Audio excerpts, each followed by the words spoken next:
Chers amis, bonjour. Nous sommes le vendredi 23 août 2024. Il est 8 heures. Quelques news de l'Arménie, de l'Artsakh et de la diaspora arménienne. Tout d'abord, commençons toujours par les bonnes nouvelles. La bonne nouvelle.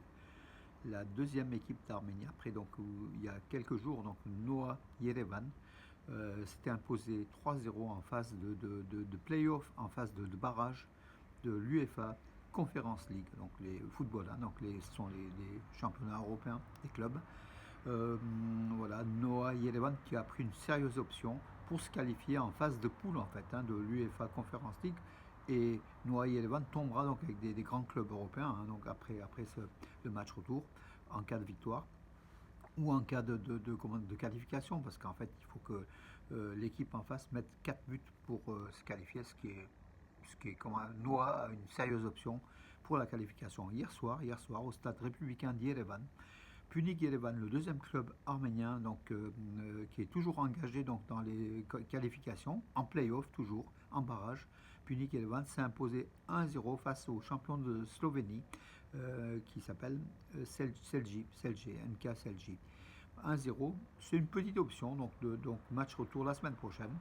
On verra. Peut-être qu'il y aura deux clubs arméniens qui seront qualifiés pour les phases de poule de l'UEFA Conference League, ce qui est historique en fait, une première, ça s'est jamais produit.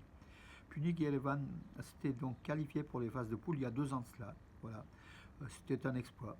Et là, s'il y a deux clubs arméniens, ça sera extraordinaire, mes amis, pour tous ceux qui aiment le football, qui aiment l'Arménie, qui soutiennent toutes les équipes, tout ce qui se passe en Arménie, et nous, on en fait partie.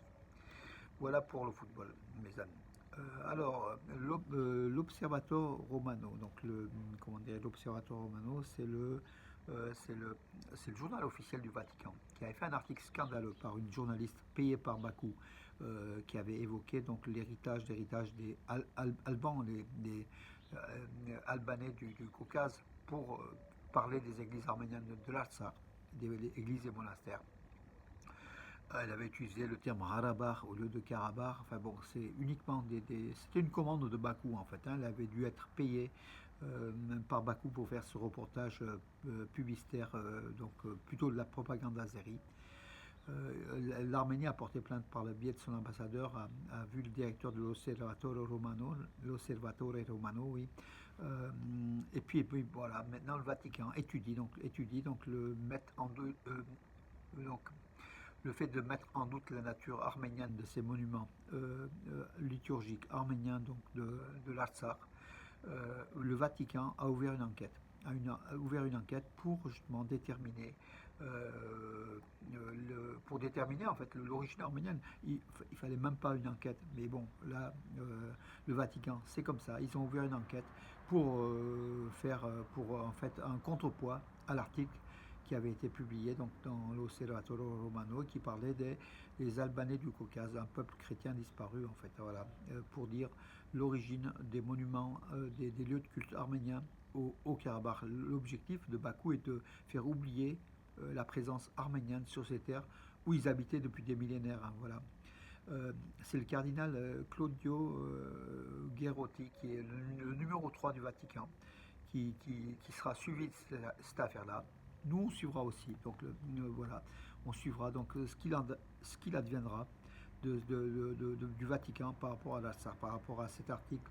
On espère un communiqué officiel justement du Vatican affirmant l'origine arménienne de tous les monuments de l'Artsakh, aujourd'hui occupés par l'Azerbaïdjan depuis septembre 2023. Une succursale de la banque Ashtarak a été Unibank, donc a été ouverte à Ashtarak, pardon, oui, une ville qu'on connaît, hein, ici, donc Ashtarak, c'est une ville à une trentaine de kilomètres d'Yerevan, à une vingtaine de kilomètres d'Yerevan, une agence bancaire ultra moderne. D'ailleurs, les banques d'Arménie sont en pointe, hein, comme vous l'avez dû constater, vous avez dû le constater. En Arménie, le secteur bancaire est un secteur de pointe dans le Sud-Caucase. Euh, alors oui, en Arménie, en juillet 2024, le nombre d'emplois rémunérés, en fait, générateurs de revenus, était de 750 863, en croissance c'est un chiffre record pour l'Arménie, en fait, qui n'avait jamais vu autant d'emplois rémunérés. C'est en hausse de 33 097 en un an. Que ça continue, mes amis, c'est très bon. Et entre-temps, l'économie de l'Arménie. Donc l'économie de l'Arménie progresse tout le temps, souvent. Voilà. Le PIB de l'Arménie a aussi progressé autour de 5% au cours de ce deuxième trimestre 2024.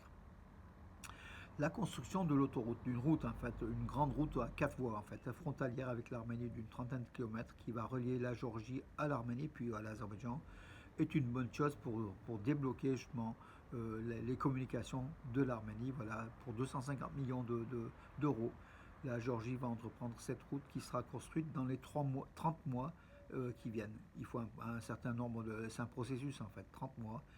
Voilà, dans 30 mois, on aura une superbe route qui reliera, une nouvelle superbe route qui reliera l'Arménie à la Géorgie. C'est très bien pour les débouchés de la mer Noire. Pour l'Arménie, c'est une bonne chose.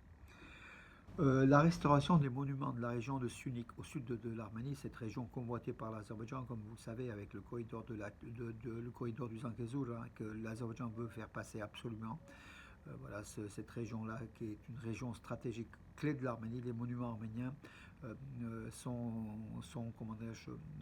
protégés. Et le ministère arménien de l'Éducation, des Sciences voilà, et de la Culture s'est rendu sur place des délégués pour voir l'état d'avancement des travaux de reconstruction, de réaménagement ou de maintien de ces monuments historiques arméniens de la région du Sunik avec de très très beaux monastères. On connaît Datev, mais il y en a d'autres, mes amis, il y en a beaucoup d'autres. Il faut les visiter, il faut visiter cette région du Sunik. Quand vous vous rendez en Arménie, il faut sortir des Yerevan. Cette région du Sunik est absolument magnifique, mes amis. Très peu peuplée, mais magnifique. Voilà. Un certain nombre de programmes ont été mis en place à la Bibliothèque nationale d'Arménie. Donc on ignore, on pense toujours souvent au Madenataran d'Yerevan, la bibliothèque des manuscrits anciens, mais on pense rarement à la Bibliothèque nationale d'Arménie qui recueille des millions et des millions d'ouvrages. Et il y a beaucoup de manifestations culturelles qui se déroulent, dont des livres français, des films français, aussi, hein, en lien avec la francophonie. Beaucoup d'événements, cette bibliothèque nationale d'Arménie. Allez-y aussi si vous avez l'occasion de vous y rendre en Arménie, mes amis. En Azerbaïdjan, à la veille de la COP29, Bakou essaye de faire du nettoyage en envoyant en prison tous ses opposants. Il y a un blogueur azéri, un jeune blogueur azéri, a été arrêté par la police de Bakou. Il est accusé de liens présumés avec les Arméniens. Il avait des articles sur les Arméniens, avec les Arméniens. Il pensait, lui, c'est un pacifiste. Hein, voilà. Donc, il était venu de l'étranger, chez ses parents, chez sa grand-mère. Il s'appelle Barous Semedov. Pardon, non, c'est pas Barous Semedov. Oui, c'est Barous Semedov, un jeune blogueur azéri. Il s'est fait arrêter par la police. Voilà, encore un de plus dans les prisons de Bakou à la veille de la COP29. Les États-Unis d'ailleurs demandent la libération des prisonniers politiques, dont les Arméniens en fait de l'Artsakh, dont les responsables arméniens de l'Artsakh qui sont toujours dans les prisons de Bakou. Il n'y a aucune loi qui justifie cela. Et l'Azerbaïdjan ne les libère pas. Voilà. On espère que l'Arménie boycottera la COP29, qu'elle n'ira pas parce que le traité de paix, qu'a fait miroiter Aliyev, ne sera pas signé de toute façon avec l'Arménie avant la COP29. Ouais, l'Arménie a voté en faveur de l'Azerbaïdjan pour obtenir la COP29. Donc voilà, tout ça parce que Bakou avait promis de signer un traité de paix. Or, le traité de paix est encore très très loin. Voilà, il y a des conditions, comme Bakou impose le changement de la constitution de l'Arménie et peut-être aussi le corridor de Zangezur avec l'appui de Moscou, puisque quand Poutine a été il y a 3 jours de cela à Bakou, ils ont reparlé du déblocage des routes. L'Arménie propose la route justement